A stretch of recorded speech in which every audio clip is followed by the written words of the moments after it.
Hello, viewers. I bless God for you this moment that you are seated wherever you are watching this telecast.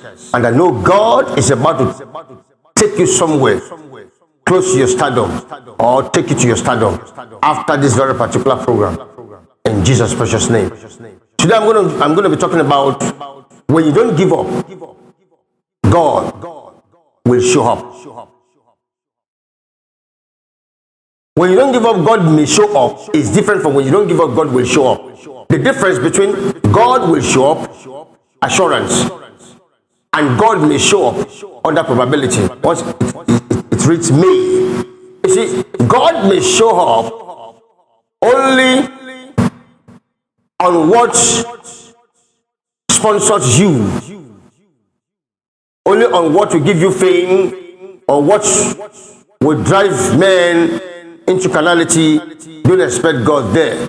But though, when you pray to Him, maybe some things that does not connect with the scripture, you just on your own personal success, God may show up when you pray to Him. But when I say when you don't give up, God must show up. It talks about what sponsors His name and what sponsors His character, what can elevate others, and about Him. The Bible says Jesus said, wherever 2 or 3 are gathered together in my name, they am I in the midst of them. That means God sponsors whatever connects His name, whatever connects the praise of God, He sponsors it very fast. I want to show you a scenario of a woman who had an encounter with Jesus, and during that encounter, too many things came up in that place. Praise God. Now we go to the book of Matthew, chapter number 15. We read from verse 22.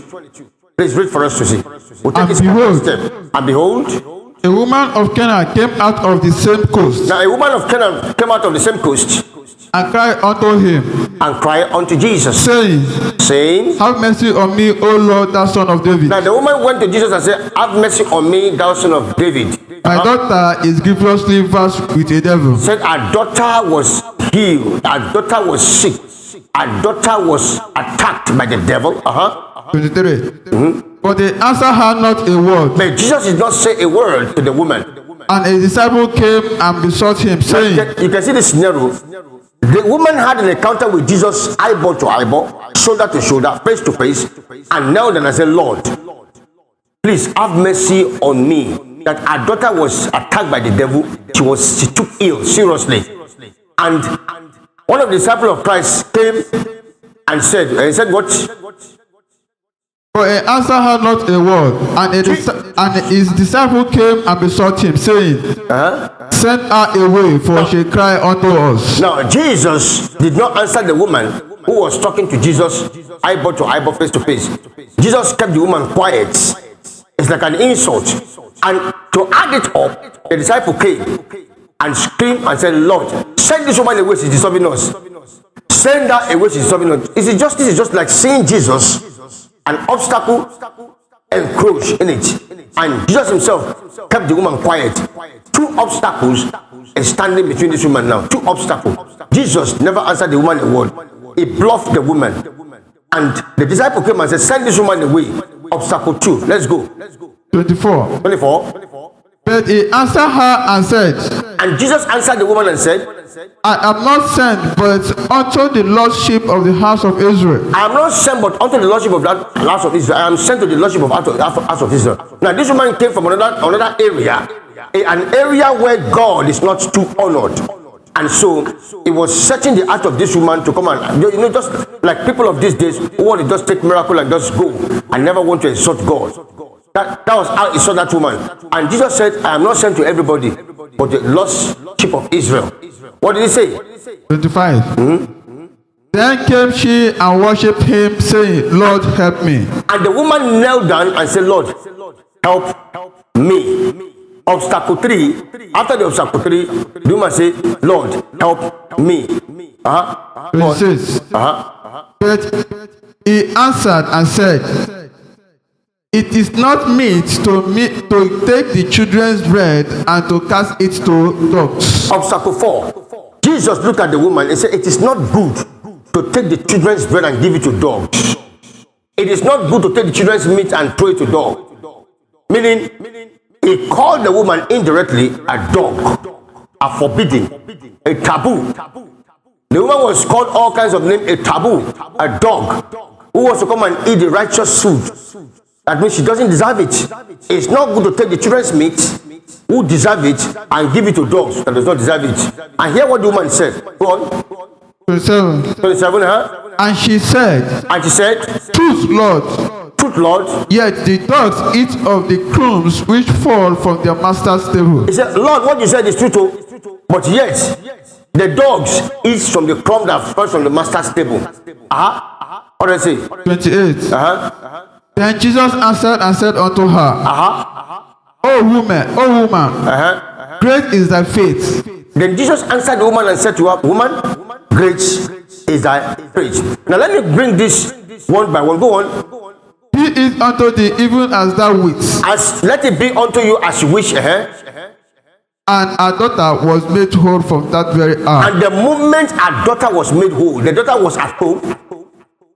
But the encounter she had with Jesus, with the obstacle she conquered.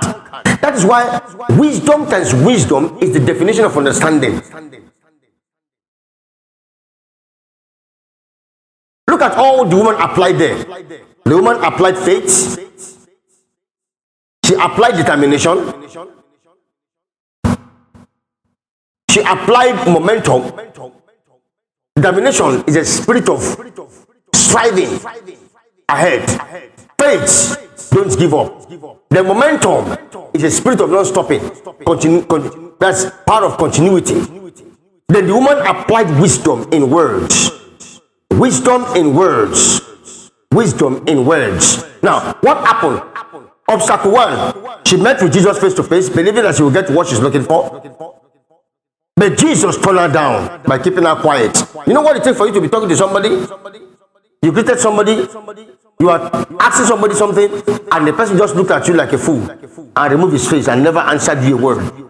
That's enough insult for impatient person to flare up. Obstacle two, disciple came and said, send this woman away. She's just disturbing us here. Send her away. Obstacle two is enough for you to open your mouth and insult the disciples. What kind of men are you? Wicked people. People are stupid people. I thought you are helpers. I thought you are this. I thought you are that. It's enough for you to be provoked and insult the disciples of Jesus Christ. The woman never said a word. All our focus was Jesus. Whenever you are working with God, let your focus be on God. Don't shift your focus aside. When you are determined to stand out, let your focus be on God. When you connect to God, and if you are able to hear the word, use the word of God, if you are able to stand right with God and wait for God's time, you will see what will happen. The woman stood firm despite the insults. Now, Jesus now said, woman, with all these things, you refuse to go? Then he said, it is not good for me to take the miracles of the children and give to you, to dog, to give to dog like you. Or he first of all said, I'm not sent to everybody, but just to some personal people. That means some special people. It's enough to provoke the woman. Even if you are not sent to some special people, are we not special? Are we not human being? It's enough for the woman to counter Jesus, but she kept quiet. And Jesus now look at this woman and say, this woman is winning. Let me provoke her. Let me tell you, madam, I can't take my children's meat and give it to a dog like you. You are a dog. It's enough for an impatient woman whose anger does not have limit to say you are a stupid man. Is it because I come to you to come and ask for favor? That is why you are insulting me and calling me a dog? It's enough for him to slap Jesus. It's enough for the woman to slap Jesus. It's enough for the woman to insult Jesus. It's enough for the woman to use anything to stone Jesus. It was enough for the woman to assault Jesus in any way she could. Death, the woman said. What he said is truth. She went on her knee. Each time you go on your knee to worship God, you provoke the act of God. To be attentive to your words. She went on her knee instead. She never stood on the head of Christ. She never stood in hunger. Her ego died immediately. She didn't allow her ego to rise her up and to flare up and to insult the Lord. But she went on her knee. That is, humility can give you God's abundance. If you are humble, you can hardly stumble. So humility gave that woman God's abundance. So she knelt down before giving it. Was the Lord, please help me. Lord, please help me. Even the servant eats Even the dogs eat from the crumbs that fell to the mat of their master, to the table, and from the table to the ground. The woman humbled herself to the core. Humility is the key to win God's abundance. Once you are humble, you cannot stumble. Once you are determined to stand out, success will answer you. And once your faith is fathom and not shallow, then you cannot have a positive faith. Then God will answer you. God wants to sponsor something that is real. The woman refused to give up, and God showed up. And Jesus said, "Woman, I tested your faith. Let it be to you according to your wish." That means you came to me, your wish was to get healing for your daughter. Let it be to you according to your wish. And immediately, our daughter got healed. Daughter that was distanced just by that spoken word. How many of us have received the word of God and yet you look down on it? The problem with many is that you lack patience, you lack faith, you lack the power of momentum, continuity. Your determination to stand out is not strong. Success determination can help you to stand out in any situation. Understanding will keep you standing. When you lack understanding, you cannot stand. You will fall. So when you understand, you will extra stand. Understanding is what you need. You see, in words, you must have a way of delivering words to people. Yeah, she had an encounter with God. Wisdom throws his words, and she threw her own divine sense, divine words too, to counter God's word. And Jesus looked at this woman. When you tap into God's in-depth knowledge, He will congratulate you and say, "Woman, you don't even need me to go to your house. Great is thy faith. Great is your faith." Faith is God. Faith is God. Anytime God needs faith in you, in a man, He needs God to show in you. Each time God needs your faith to prove, He needs God to show you, because faith is God. The Bible made us to understand that by faith God created the whole world from nothing to something. If God could walk by faith, it means faith is part of God. And the Bible says, without faith, no man can please God. You can't please God without faith. So faith is God. Once your faith is not shallow, you can't be a prostitute. You can't have a prostitute faith. So the woman stand out because she refused to give up, and God showed up. May God show up in your situation. May God show up in anything you are believing in. But I may pray this prayer for you. If you don't give up, God must show up. He will show up in your situation. Have a blessed day. Jesus is Lord forever. Amen.